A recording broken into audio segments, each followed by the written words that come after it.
pegando a Que é? notícia aqui. Antes de passar isso daí que você tá vendo na tela, eu queria colocar... Queria que você comentasse sobre isso aqui, ó. O que é? Só aí. Dom Pedro II é decapitado por escola de samba em São Paulo. Acadêmicos do Tucuruvi acabou rebaixada na Liga Paulistana. Ah, por isso que eu reagi isso no meu vídeo? Falei, caramba, eu não vi isso lá na Sapucaí, porque foi em São Paulo. Foi em São Paulo. Né? Vamos lá. Isso aqui, cara, isso aqui, ó, isso aqui dá pra fazer uma reflexão legal. Isso aqui é exatamente o problema. Isso aqui é exatamente o problema.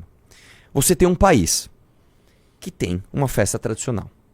A tua festa tradicional, ela é conhecida, ou ela deveria ser conhecida, pela beleza que você vai mostrar, né? Eu diria pra você que o carnaval talvez seja a maior competição de artes do mundo, né? Porque as escolas de samba estão ali competindo. Então, beleza, você tem ali um momento onde o mundo inteiro vai olhar pra você. Tanto as pessoas que vão vir pra cá pra aproveitar o carnaval, quanto as pessoas que vão ver através da televisão, através das fotos, através da internet. Bom, vou ter os holofotes do mundo para mim. O que eu vou fazer? Então você tem ali a atenção do mundo para você, certo? Legal. Vamos fazer o seguinte, que tal se, diferente do mundo inteiro, diferente dos países que geralmente enaltecem a sua história, enaltecem as grandes figuras, né, que fizeram o seu país ser o que ele é, né? Assim, o exemplo mais comum é um clichê. São os Estados Unidos falando do Lincoln. Cara, você não importa se é de direita, se é de esquerda, se é republicano, se é democrata, não importa. Você vai cultuar a figura de Abraham Lincoln. Ponto final. Você vai cultuar, velho. Os pais fundadores. Não interessa se você é de direita, de esquerda. Não interessa, irmão. Se você é a favor de aborto, contra o aborto, se é a favor do Trump, se é amigo do Elon Musk. Não importa. Você vai enaltecer os pais fundadores. Os pais fundadores são pais fundadores. Você aprende na escola, você faz teatrinho, tem um monumento para eles. O tempo todo você fala bem dos pais fundadores. O que o Brasil faz? Já sei. Vamos colocar o nosso imperador, Dom Pedro II, decapitado na avenida. E vou te dizer, eu acho bobo você ser liberbobo, né? Porque o Dom Pedro, por algum motivo, né, ele se tornou... Os monarquistas tudo bem, né? Porque o monarquista, ele é monarquista. Mas ele se tornou um símbolo do liberbobo. Eu não entendo por quê. Porque o Dom Pedro, ele foi... Ele não era nada liberal, tá? Você parar pra pensar. Ele, inclusive, usou força estatal para acabar com o Barão de Mauá, né? Mas isso é outra história. Então, o Dom Pedro, ele tem, sim, as suas controvérsias, como todos os homens históricos, todas as figuras históricas. Ele tem, sim, os seus pontos questionáveis, ok. Mas é inegável que ele foi um grande imperador. Quem dera, os políticos brasileiros, ou de direita, ou de esquerda, ou do que quer que seja, quem dera os políticos brasileiros tivessem 10% das capacidades de Dom Pedro II. Eu vou lembrar para você o seguinte, cara, só para você entender. Um breve resumo da importância de Dom Pedro II para o Brasil. Revolução Francesa começa a avançar a oeste. Qual foi o único país que conseguiu resistir à Revolução Francesa na Europa? Um país chamado Portugal. E aí, a Revolução Francesa ia chegar lá, que Dom João VI, se não me engano, fez, vamos embora daqui. Tirou a corte e veio para o Brasil.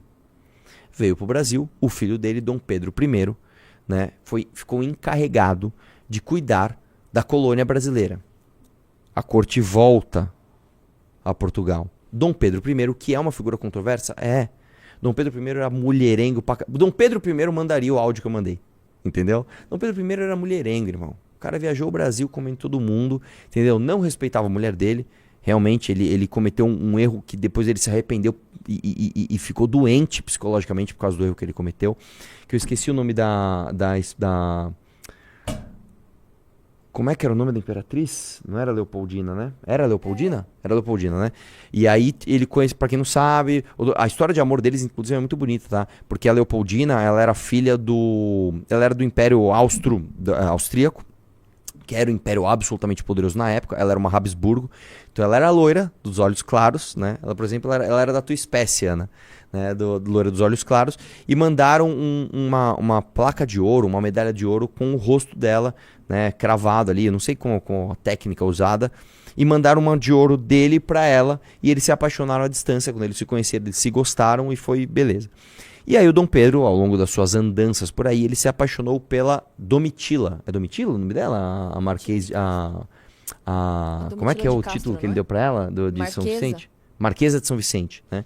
Nomeou ela Marquesa de São Vicente, tá? Uma morena, ele ficou apaixonado por ela, a imperatriz foi uma mulher estadista, ela passou por cima das suas dores pessoais em nome do Brasil, tá?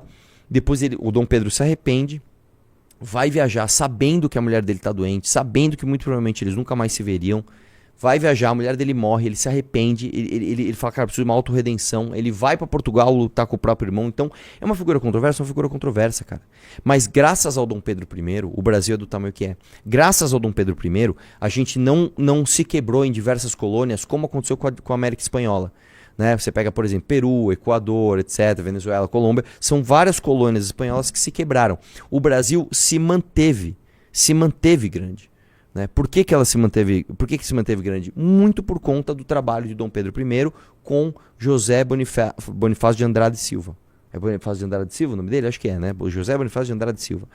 Né? Aí olha só, o Dom Pedro I deixa o filho dele aqui, pede perdão por seu amigo, né? José Bonifácio, que eles eram amigos, e aí ele virou um babaca, o Dom Pedro I, na época da Domitila, brigou com ele, se arrependeu, pede desculpa e fala assim, você tem que ser o responsável por tutorar o meu filho, você vai ser o tutor do meu filho. E ele vai embora, e o filho dele é então absolutamente bem instruído pelo José Bonifácio, que inclusive fez com que ele falasse diversas línguas, se estudasse, fosse um homem criado para ser um estadista. E aí eu vou te contar uma outra coisa. O Dom Pedro II, ele precisava se casar, né? Eu não lembro agora o nome da esposa do Dom Pedro II. Esqueci. O fato é que ela era feia. E ele não gostou dela. O Dom Pedro II, diferente do Dom Pedro I, quando ele foi apresentado à sua futura esposa, ele não gostou, ele achou ela feia. E em nome do seu cargo, em nome da história, ele falou, tudo bem, eu vou ficar com ela. Ficou com ela, construiu um império, né? Construiu não, mas ele manteve um império levado a sério pelo resto do mundo, tá? Inclusive eu não lembro agora qual foi o filósofo, posso estar falando besteira, acho que foi Nietzsche, que cruzou com ele num trem e falou, cara, que homem culto. Eu não lembro qual foi o filósofo que cruzou com Dom Pedro II. Dom Pedro II, se não me engano, falava 5 línguas, era um cara extraordinariamente estratégico, né? Ganhou a Guerra do Paraguai, foi o voluntário da pátria número 1 e também tem suas controvérsias. Brigou com o Barão de Mauá, usou o poder do Estado para quebrar o empresário Barão de Mauá, o empreendedor Barão de Mauá, tudo bem, mas foi um cara que, cara, não tem o que dizer. O que eu dizer do cara? Brigou com a igreja, brigou com escravagistas, né? Deixou todo o caminho pronto, né? Junto com Joaquim Nabuco, etc., para que o Brasil não tivesse mais escravidão. Teve a lei assinada pela princesa Isabel para que não teve mais, que filha dele. Então, cara, é um homem absolutamente importante para a nossa história. Nós só somos brasileiros, nós só falamos português. A escola de samba só existe, esta escola de samba só existe por causa de Dom Pedro II. E o que a gente faz?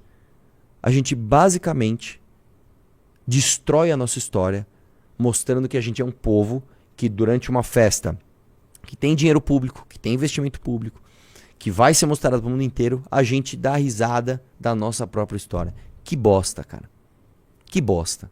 Você acha que, por exemplo, um americano faria algum tipo de desfile com a cabeça do Abraham Lincoln, com a cabeça de um dos pais fundadores? Sei lá, pense em história de qualquer outro país. Você acha que um chinês, cara, olha isso. O chinês, bicho. O chinês jamais falaria mal de uma figura histórica do país dele.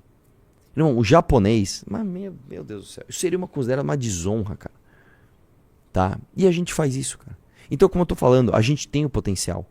A gente tem a alegria, a gente tem a beleza, a gente tem a tradição, a gente tem o tamanho. E a gente joga fora o potencial, bicho. É foda demais, né? É foda. Só uma coisa. Dá like na live.